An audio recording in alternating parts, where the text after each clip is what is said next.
Hey everyone, welcome to my classroom. Today we are going to solve another problem from flexible budget.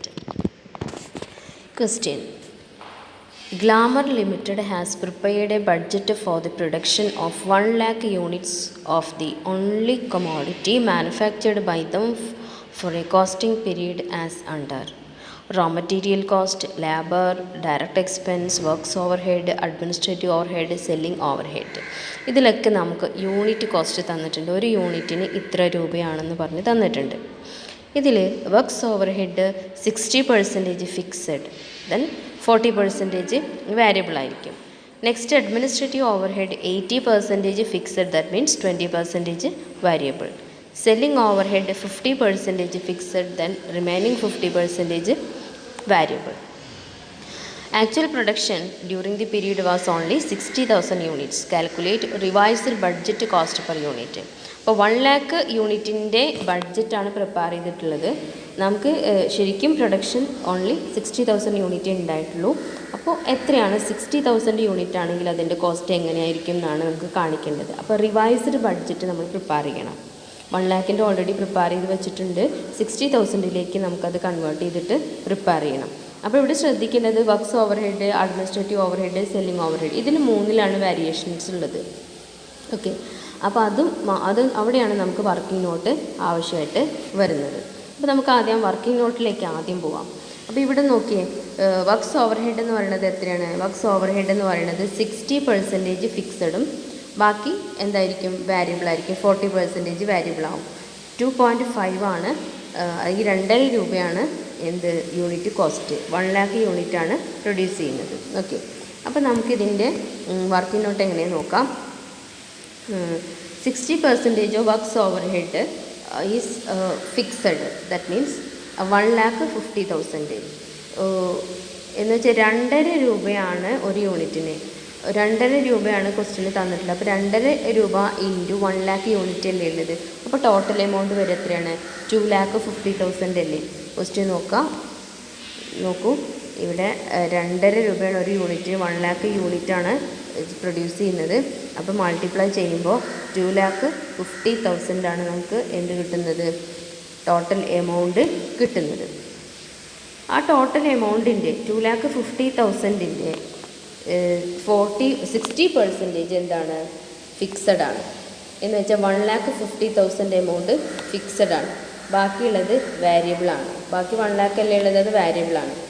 അപ്പോൾ നമുക്ക് 60,000ലേക്ക് convert ചെയ്യുമ്പോൾ ഈ എമൗണ്ടിൽ വ്യത്യാസം ഉണ്ടാവില്ല. ഫിക്സഡ് എപ്പോഴും ഫിക്സഡാണ് അല്ലേ. 60,000 ആണെങ്കിലും അവിടെ ഫിക്സഡ് കോസ്റ്റ് എന്ന് പറയുന്നത് 1,50,000 തന്നെയാണ് വരിക. അതിൽ ചേഞ്ച് ഒന്നും ഉണ്ടാവില്ല. പക്ഷേ വാരിയബിളിൽ മാറ്റം ഉണ്ടാവും. വാരിയബിൾ എത്രയാണ് നമുക്ക് തന്നിട്ടുള്ളത്? 40% ആണ്. 40% എന്ന് പറയുമ്പോൾ 1 lakh rupees വരും ആണല്ലോ. 1 lakh rupees ആണ് വരിക. അപ്പോൾ 1 lakh variable cost per unit നമുക്ക് കാണുമ്പോൾ variable cost per unit is equal to 1 lakh divided by 1 lakh. 1,00,000 രൂപയാണ്, 1,00,000 യൂണിറ്റാണ്. അതിനാണ് 1,00,000 രൂപ വന്നിട്ടുള്ളത്. 1,00,000 യൂണിറ്റിനാണ് 1,00,000 രൂപ വന്നിട്ടുള്ളത്. അപ്പോൾ ഒരു യൂണിറ്റിന് എത്ര രൂപയാണ് വന്നിട്ടുള്ളത്? 1 രൂപയാണ് വന്നിട്ടുള്ളത്. 1,00,000 യൂണിറ്റ് പ്രൊഡ്യൂസ് ചെയ്യാൻ വാരിയബിൾ കോസ്റ്റ് പെർ യൂണിറ്റ് എത്രയാണ് വന്നിട്ടുള്ളത്? 1 രൂപയാണ്. Variable cost per unit remain constant അല്ലേ. വ്യത്യാസം വരുമോ? ഇല്ല. 60,000 യൂണിറ്റാണ് പ്രൊഡ്യൂസ് ചെയ്യുന്നതെങ്കിൽ വാരിയബിൾ കോസ്റ്റ് 1 രൂപ തന്നെയാണ് വരിക. അപ്പോൾ 60,000 unit into 1, that means 60 rupees. 60,000 rupees കണ്ടോ. അതായത് 1 lakh യൂണിറ്റ് പ്രൊഡ്യൂസ് ചെയ്യാൻ 1 lakh rupees ആണ് വന്നിട്ടുള്ളത്. അപ്പോൾ 1 lakh amount 1 lakh divided by 1 lakh unit into എന്താ പറയുക ഇൻറ്റു 60,000. അപ്പോൾ നമുക്ക് 60,000. അപ്പോൾ കൺഫ്യൂഷൻ അവിടെ എങ്ങനെ ചെയ്യാം? വാരിയബിൾ കോസ്റ്റ് പെർ യൂണിറ്റ് എന്ന് എഴുതാം. ആദ്യം നിങ്ങൾ ചെയ്യേണ്ടത് വാരിയബിൾ കോസ്റ്റ് പെർ യൂണിറ്റ് എന്ന് എഴുതാം. എന്നിട്ട് 1 lakh rupees divide by 1 lakh unit കാണിക്കുക. 1 രൂപ നമുക്ക് കിട്ടും. എന്നിട്ട് എന്ത് ചെയ്യുക? വാരിയബിൾ കോസ്റ്റ് ഫോർ 60,000 യൂണിറ്റ്, അതായത് works overhead variable cost. Works overhead നമ്മൾ ആദ്യം ചെയ്യുന്നത്. വർക്ക്സ് ഓവർഹെഡിൽ വാരിയബിൾ കോസ്റ്റ് 60,000 യൂണിറ്റ് ഇൻറ്റു 1 രൂപ, ദാറ്റ് 60,000 കിട്ടും. കണ്ടോ, 60,000 കിട്ടും. ഇപ്പോൾ ടോട്ടൽ എത്ര വരിക നമുക്ക് നോക്കാം. അതായത് 60,000ന് കൂടെ ഫിക്സഡ് എത്ര ഉണ്ട്? 1,50,000 ഫിക്സഡ് വരുന്നില്ലേ. അപ്പോൾ 1,50,000 ഫിക്സഡിൻ്റെ കൂടെ വാരിയബിൾ കോസ്റ്റ് 60,000 ആഡ് ചെയ്യുകയാണ് ചെയ്യാം. ക്ലിയർ അല്ലേ? ഫസ്റ്റത്തേത് ക്ലിയർ അല്ലേ? അപ്പോൾ 2,10,000 ആണ് എമൗണ്ട് കിട്ടുക. Okay, total variable over head എത്ര കിട്ടി? വർക്ക്സ് ഓവർ ഹെഡ് എത്ര കിട്ടി? 1,50,000 ഫിക്സഡിൻ്റെ കൂടെ വാരിയബിൾ 60,000 ആഡ് ചെയ്തപ്പോൾ 2,10,000 ടോട്ടൽ കിട്ടി. ഇനി സെക്കൻഡ് വൺ നോക്കിയേ. ഇവിടെ വർക്ക്സ് ഓവർ ഹെഡ് നമ്മൾ ചെയ്ത് കഴിഞ്ഞു. ഇനി അഡ്മിനിസ്ട്രേറ്റീവ് ഓവർ ഹെഡിൽ 80% ഫിക്സഡ് ആണ്. ഈ 40 രൂപയിൽ 80% ഫിക്സഡ് ആണ്.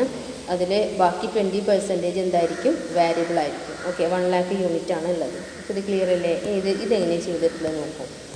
Listen, 80% of 40,000. 40,000 എന്ന് പറഞ്ഞാൽ എന്താ? 0.4 × 1 lakh യൂണിറ്റ്. അപ്പോൾ 40,000 അഡ്മിനിസ്ട്രേറ്റീവ് എക്സ്പെൻസസ് തന്നിട്ടുണ്ട്. അതിൽ 80% എന്ന് പറയുമ്പോൾ 32,000 ഫിക്സഡാണ്. അപ്പോൾ 60,000 അത് തന്നെ വരിക. 32,000 ഫിക്സഡ് അല്ലേ, അത് തന്നെ വരിക. ബാക്കിയുള്ള 20% എന്ന് പറയുന്നത് 8,000 വാരിയബിളാണ്. അപ്പോൾ വാരിയബിൾ കോസ്റ്റ് പെർ യൂണിറ്റ് എങ്ങനെ കാണാം? 8,000 യൂണിറ്റ് ഡിവൈഡ് ബൈ 1 lakh അല്ലേ. 1,00,000 യൂണിറ്റ് പ്രൊഡ്യൂസ് ചെയ്യാൻ 8,000 രൂപയാണ് വരുന്നത്. 8,000 divide by 1 lakh = 0.08. 0.08 into 60,000. 0.08 into 60,000 എന്ന് പറയുമ്പോൾ അതിൻ്റെ എമൗണ്ട് നമുക്ക് കിട്ടും. എത്രയാണ് അതിൻ്റെ എമൗണ്ട് വരുന്നത് നോക്കൂ. 32,000 നമുക്ക് ഫിക്സഡ് കിട്ടി. ദെൻ 44,800, അതായത് അതെങ്ങനെയാണ് വന്ന് 0.808 നമുക്ക് ഒരു യൂണിറ്റിന് കിട്ടി. അത് ഇൻറ്റു 60,000 യൂണിറ്റ് നമ്മൾ ചെയ്യുമ്പോൾ നമുക്ക് 4,800 കിട്ടും. കണ്ടോ, 8,000 രൂപ 1,00,000 യൂണിറ്റിനാണ്. ഇൻറ്റു 60,000 യൂണിറ്റ് എന്ന് പറയുമ്പോൾ അതൊക്കെ യൂണിറ്റാണ് കേട്ടോ. 60,000 യൂണിറ്റ് എന്ന് പറയുമ്പോൾ 4,800 രൂപ കിട്ടും. അപ്പോൾ 32,000 അതേപോലെ 4,800 കൂടെ ആഡ് ചെയ്യുമ്പോൾ 36,800 കിട്ടും. നെക്സ്റ്റ് അടുത്തതെന്ന് പറയുന്നത് സെല്ലിംഗ് ഓവർ ഹെഡാണ്. സെല്ലിംഗ് ഓവർ ഹെഡിൽ 20,000 ആണ് എമൗണ്ട് വരുന്നത്. ആ 20,000ൻ്റെ 50% ഫിക്സഡും 50% വാരിയബിളുമാണ്. അപ്പോൾ ഫിക്സഡ് എന്ന് പറയുന്നത് 10,000, ബാക്കി 10,000 വാരിയബിളാണ്. അപ്പോൾ 10,000 ഡിവൈഡഡ് ബൈ 1 lakh യൂണിറ്റ്. ഇപ്പോൾ ഒരു യൂണിറ്റിന് 0.10 ആണ് വരിക. 0.10 ഇൻറ്റു 60,000 യൂണിറ്റ് ആണെങ്കിൽ അതിന് എത്ര വാരിയബിൾ കോസ്റ്റ് വരിക? 6,000 ആണ് വരിക. ഓക്കെ, 60,000 യൂണിറ്റ് ഇൻറ്റു 0.10 10 പൈസ. അപ്പോൾ 6,000 രൂപ കിട്ടും. അപ്പോൾ ഓൾറെഡി ഫിക്സഡ് ആയിട്ടുള്ള 10,000ഉം വാരിയബിൾ ആയിട്ടുള്ള 6,000ഉം കൂടെ ആഡ് ചെയ്യുമ്പോൾ 16,000 കിട്ടും. സെല്ലിംഗ് ഓവർ ഹെഡ് നമുക്ക് തന്നിട്ടുള്ളത് 20 പൈസയാണ്. 1 lakh യൂണിറ്റ് ആകുമ്പോൾ 20,000 എമൗണ്ട് വരും. ഇനി റിവൈസബിൾ ബഡ്ജറ്റിലേക്ക് ഒന്ന് വരാം. ആദ്യം നമ്മൾ ഒറിജിനൽ ബഡ്ജറ്റ് 1 lakh അവിടെ ചെയ്ത് വെച്ചതൊന്ന് എഴുതാം. ഇത് റിവൈസ്ഡ് ബഡ്ജറ്റ് നമ്മൾ ചെയ്യേണ്ടത് 60,000 യൂണിറ്റിനാണ്. പെർ യൂണിറ്റ് കോസ്റ്റും കാണിക്കണം, ടോട്ടൽ കോസ്റ്റും കാണിക്കണം. പെർ യൂണിറ്റ് കോസ്റ്റ് രണ്ട് സൈഡിലും കാണിക്കണം കേട്ടോ. ഇനി റോ മെറ്റീരിയൽ കോസ്റ്റ് എന്ന് പറയുന്നത് 2.52 ആണ്. 1 lakh യൂണിറ്റ് ആകുമ്പോൾ 2,52,000 വരും. ഇവിടെ 60,000 യൂണിറ്റേ ഉള്ളൂ. അപ്പോൾ അതിനനുസരിച്ചിട്ട് ഇൻറ്റു 60,000 യൂണിറ്റാണ് ഇവിടെ ചെയ്യേണ്ടത്. ഡയറക്റ്റ് എക്സ്പെൻസും അതുപോലെ ഇൻറ്റു 1 lakh ഇവിടെ, ഇൻറ്റു 60,000 ഇവിടെ. ഇതൊക്കെ ക്വസ്റ്റ്യനിൽ നമുക്കിത് തന്നിട്ടുണ്ട് കേട്ടോ. അപ്പോൾ 0.10 ഇൻറ്റു 1 lakh ആകുമ്പോൾ 10,000 വരും. ഇവിടെ ഇൻറ്റു 60,000 ആകുമ്പോൾ എന്ത് വരും? 6,000 വരും. ക്ലിയർ അല്ലേ? ഇനി നമുക്ക് അടുത്തത് ഡയറക്റ്റ് എക്സ്പെൻസും ഇതുപോലെ ചെയ്യാം. അപ്പോൾ റോ മെറ്റീരിയലും അതുപോലെ ഡയറക്റ്റ് ലേബറും ഡയറക്റ്റ് എക്സ്പെൻസസും, റോ മെറ്റീരിയലും ഡയറക്റ്റ് ലേബറും ഡയറക്റ്റ് എക്സ്പെൻസും കൂടെ ആഡ് ചെയ്യുമ്പോൾ നമുക്ക് എന്താ കിട്ടുക? പ്രൈം കോസ്റ്റാണ് കിട്ടുക അല്ലേ. അപ്പോൾ പെർ യൂണിറ്റുകളും അതേപോലെ എമൗണ്ടുകളും ആഡ് ചെയ്യുക. പ്രൈം കോസ്റ്റ് നമുക്ക് കിട്ടി.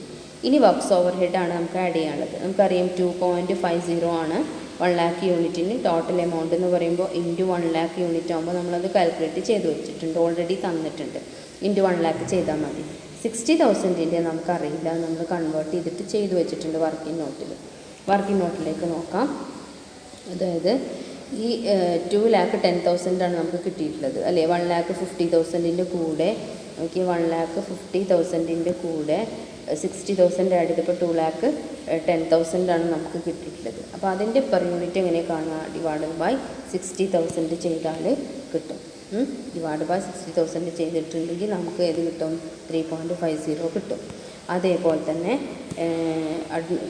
വർക്ക് കോസ്റ്റ് ആഡ് ചെയ്താൽ, അതായത് വർക്ക്സ് ഓവർ ഹെഡ് ആഡ് ചെയ്താൽ നമ്മൾ അതിനെ വിളിക്കുക വർക്ക് കോസ്റ്റ് എന്നാണ്.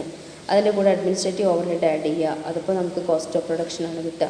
കോസ്റ്റ് ഓഫ് പ്രൊഡക്ഷൻ്റെ കൂടെ സെല്ലിംഗ് ഓവർ ഹെഡ് ആഡ് ചെയ്യുക, അപ്പോൾ നമുക്ക് ടോട്ടൽ കോസ്റ്റ് അല്ലെങ്കിൽ കോസ്റ്റ് ഓഫ് സെയിൽസ് കിട്ടും. ക്ലിയർ അല്ലേ? ഇനി ഇതുപോലെ വർക്ക്സ് ഓവർ ഹെഡിന് ശേഷം വർക്ക്സ് കോസ്റ്റ് കിട്ടി, ഇനി നമുക്ക് അഡ്മിനിസ്ട്രേറ്റീവ് ഓവർഹെഡ് നമ്മളവിടെ വർക്കിംഗ് നോട്ടിൽ ചെയ്ത് വെച്ചിട്ടുണ്ട്. ഇത് 0.40 ഇൻറ്റു 1 ലാക്ക്. ഇത് നമ്മളവിടെ എമൗണ്ട് ചെയ്ത് വെച്ചിട്ടുണ്ട്. ഈ എമൗണ്ട് ഡിവൈഡഡ് ബൈ 60,000 യൂണിറ്റ് ആകുമ്പോൾ നമുക്ക് ഈ പെർ യൂണിറ്റ് ഇത് കിട്ടും. കോസ്റ്റ് ഓഫ് പ്രൊഡക്ഷൻ ആഡ് ചെയ്തു, അതായത് അഡ്മിനിസ്ട്രേറ്റീവ് ഓവർഹെഡ് ആഡ് ചെയ്തപ്പോൾ നമുക്ക് കോസ്റ്റ് ഓഫ് പ്രൊഡക്ഷൻ കിട്ടി. കോസ്റ്റ് ഓഫ് പ്രൊഡക്ഷന് ശേഷം സെല്ലിംഗ് ഓവർഹെഡ് നമ്മൾ ആഡ് ചെയ്തു. ഇതൊക്കെ നമുക്ക് ക്വസ്റ്റ്യനിൽ തന്നിട്ടുണ്ട്. ഇൻറ്റു 1 ലാക്ക് ചെയ്താൽ മതിയാവും. ഇത് നമ്മളവിടെ വർക്കിംഗ് നോട്ടിൽ ചെയ്ത് വെച്ചിട്ടുണ്ട്. 16,000 ആണ് നമുക്കറിയാം. അത് ഡിവൈഡഡ് ബൈ 60,000 യൂണിറ്റ് ആകുമ്പോൾ നമുക്ക് 0.27 നമുക്ക് യൂണിറ്റ് കോസ്റ്റും കിട്ടും. ഓക്കെ, അപ്പോൾ ഇതിനകത്ത് എന്ന് പറയുന്നത് 1 ലാക്ക് യൂണിറ്റിൻ്റെ കേസിൽ ഇതെല്ലാം ക്വസ്റ്റ്യനിൽ തന്നിട്ടുണ്ട്. 1 ലാക്ക് കൊണ്ട് മൾട്ടിപ്ലൈ ചെയ്താൽ നമുക്ക് ഇതിൻ്റെയൊക്കെ എമൗണ്ടുകളും കിട്ടി. 60,000ൻ്റെ കേസാണെങ്കിൽ ഇതൊക്കെ നമ്മൾ ഡയറക്റ്റായിട്ട് 60,000 കൊണ്ട് മൾട്ടിപ്ലൈ ചെയ്തിട്ട് കാണുകയാണ് ചെയ്യുക. ഇത് ടോട്ടലിയും ഇത് നമ്മൾ വർക്കിംഗ് നോട്ടിൽ ചെയ്തിട്ടുണ്ട്. ഈ എമൗണ്ട് ഡിവൈഡഡ് ബൈ യൂണിറ്റ് ചെയ്യുമ്പോൾ നമുക്ക് ഇത് കിട്ടും. അതേപോലെ നമ്മൾ വർക്ക് കോസ്റ്റ് ആഡ് ചെയ്തിട്ട് അത് കണ്ടുവച്ചിട്ടുണ്ട്. ഇനി നമുക്ക് അഡ്മിനിസ്ട്രേറ്റീവ് ഓവർഹെഡ് നമ്മൾ വർക്കിംഗ് നോട്ടിൽ ചെയ്ത് വെച്ചിട്ടുണ്ട്. അത് ഡിവൈഡഡ് ബൈ 60,000 യൂണിറ്റ് ചെയ്യുമ്പോൾ നമുക്ക് 0.61 കിട്ടും. അതിനുശേഷം കോസ്റ്റ് ഓഫ് പ്രൊഡക്ഷൻ നമ്മൾ ആഡ് ചെയ്യുന്നുണ്ട്. അതിനുശേഷം നമ്മൾ സെല്ലിംഗ് ഓവർഹെഡ് വർക്കിംഗ് നോട്ടിൽ ചെയ്ത് വെച്ചിട്ടുണ്ട്. ആ എമൗണ്ട് ഡിവൈഡഡ് ബൈ 60,000 ചെയ്യുമ്പോൾ നമുക്ക് യൂണിറ്റ് കോസ്റ്റ് കിട്ടുകയാണ് 0.27. അപ്പോൾ ഇതിൽ എമൗണ്ട് ഡിവൈഡഡ് ബൈ യൂണിറ്റ് ചെയ്യുമ്പോൾ നമുക്ക് എന്ത് കിട്ടും? പെർ യൂണിറ്റ് കിട്ടും. ഓക്കെ, അപ്പോൾ ഇനി ഇതിനകത്ത് എന്തെങ്കിലും ഡൗട്ട് ഉണ്ടെങ്കിൽ ചോദിക്കുക. ആദ്യം സെൽഫായിട്ട് ചെയ്ത് നോക്കുക. അതിനുശേഷം മാത്രം നിങ്ങൾ ഇത് ചെയ്യുക കേട്ടോ. ചെയ്തിട്ട് തെറ്റിപ്പോയിക്കോട്ടെ, കുഴപ്പമില്ല. ഇത് പറഞ്ഞ് തന്നതിന് ശേഷം ഇതൊന്നുകൂടെ കണ്ടതിന് ശേഷം അതിലെന്ത് മിസ്റ്റേക്കാണോ നിങ്ങൾ ചെയ്തത് അത് റെക്ടിഫൈ ചെയ്യുക. ക്ലിയർ അല്ലേ? ഇനി എന്തെങ്കിലും ഡൗട്ട് ഉണ്ടെങ്കിൽ നിങ്ങൾ ചോദിക്കുക, ക്ലിയർ ചെയ്ത് പോവുക. ഓക്കെ.